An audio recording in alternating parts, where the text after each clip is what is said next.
महात्मा गांधी राष्ट्रीय ग्रामीण रोजगार गारंटी अधिनियम 2005 के तहत राज्यों को केंद्रीय फंड के भुगतान में देरी को लेकर आज लोकसभा में सत्ता पक्ष और विपक्ष के बीच तीखी नोकझोंक हुई। राहुल गांधी की अगुवाई में केरल के सांसदों ने प्रदर्शन किया।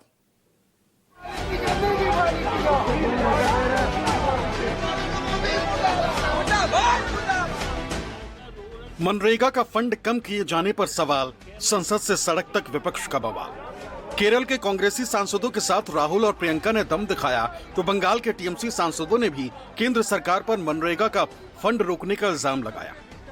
राहुल गांधी ने टीएमसी सांसदों से हाथ मिलाया, विपक्षी सांसदों को हौसला बढ़ाया, मनरेगा के मुद्दे को इंडिया गठबंधन का मुद्दा बना दिया। As per the provisions of MGNRE Act, if the wages of the workers has been delayed for 15 days, there should be a provision of interest has to be given to them.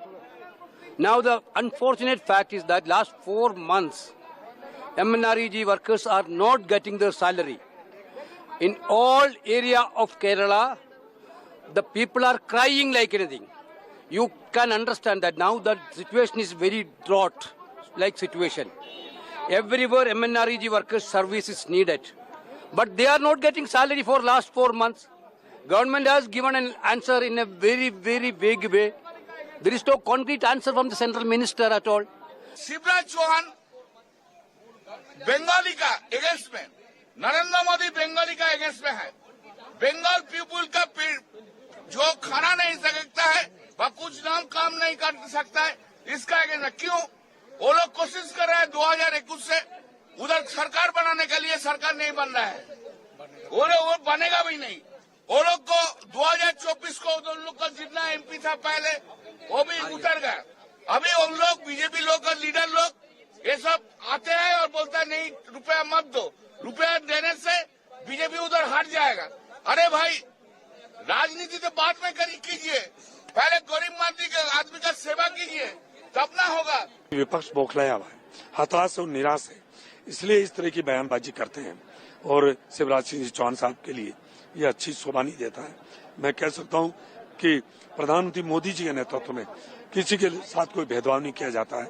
सबका साथ, सबका विकास, सबका विश्वास, सबके प्रयास के मूल मंत्र के आधार पर काम किया जा रहा है। संसद के भीतर भी केरल के कांग्रेस सांसदों ने केंद्र सरकार पर मनरेगा में फंड कम करने का आरोप लगाया।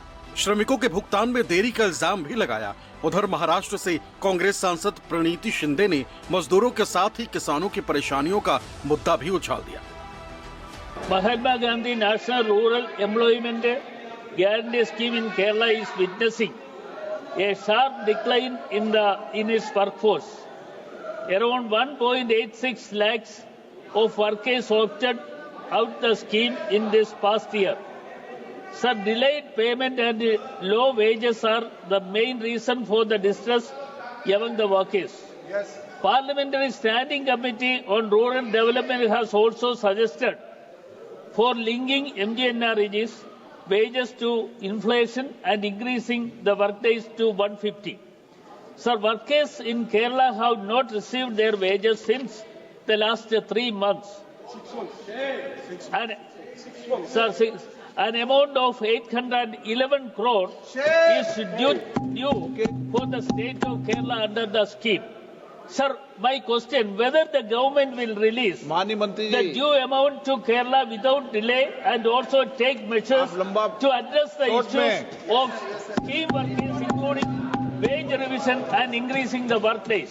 बहुत ही जरूरी प्रश्न है। प्रश्न हमारे देश में बहुत से लोग एग्रीकल्चर छोड़ के क्यों जा रहे हैं, ये सवाल है। और मैं चाहती हूँ सर फार्मिंग छोड़ के हमारे देश में लोग क्यों जा रहे हैं, ये बहुत ही जरूरी सवाल है। मैं मंत्री महोदय से आपके द्वारा पूछना चाहती हूँ कि क्या आप किसानों के बारे में गंभीर नहीं हो? कांग्रेस और टीएमसी का आरोप है कि केंद्र सरकार जानबूझकर मनरेगा के फंड में कटौती कर रही और जो फंड मंजूर है उसे भी रिलीज करने में देरी कर रही, जिससे मनरेगा मजदूरों को समय पर मजदूरी नहीं मिल पा रही और मनरेगा के जरिए रोजी रोटी कमाने वालों की तादाद कम होती जा रही। Bureau report, news 24।